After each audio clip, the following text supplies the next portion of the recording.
यो एउटा ल्यापटपको 250 GB गाडी छ। कम्प्युटरसँग फिट गरेको छु, तर यो डिटेक्ट गरिरहेको छैन। डिटेक्ट प्रब्लम छ र यो प्रब्लम कसरी सोल्भ गर्ने भन्ने म हजुरलाई हेराउन गइरहेको छु।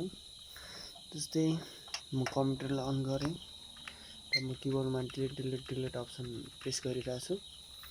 यहाँ मोनिटरमा हेर्नु होला।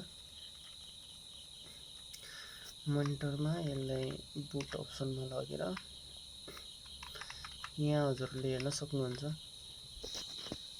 हार्डिस्क सो गरेको छैन। जस्तै first boot device, second boot device, third boot device यिनीहरूमा हार्डिस्क डिटेक्ट गरेको छैन।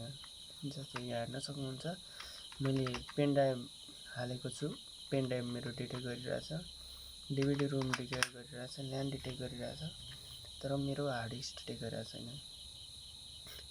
यस्तो कन्डिसनमा एउटा सिम्पल तरिका छ जुन हाम्रो हार्डिस्कहरू सजिलै डिटेक्ट गराउन सक्छौँ। यहाँ तल हजुरले हेर्न सक्नुभयो भने यहाँ हार्डिस्क ड्राइभ प्रायोरिटी भन्ने एउटा अप्सन छ।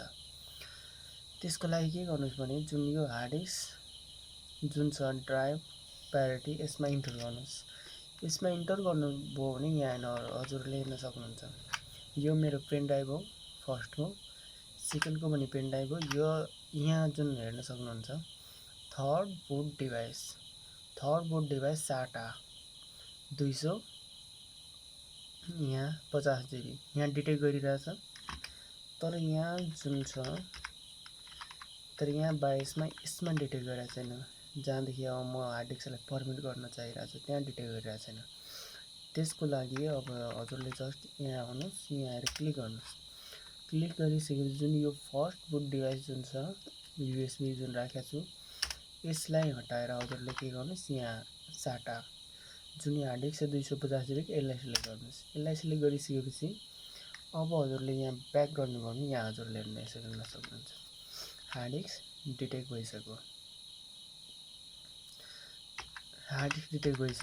अब जस हजुरले आफ्नो कम्प्युटर अथवा ल्यापटपलाई सजिलैसँग फर्मेट गर्न सक्नुहुन्छ। जुन हार्डिस्क नडिटेक्ट प्रब्लम थियो त्यो यसरी हजुरहरूले सोल्भ गर्न सक्नुहुन्छ।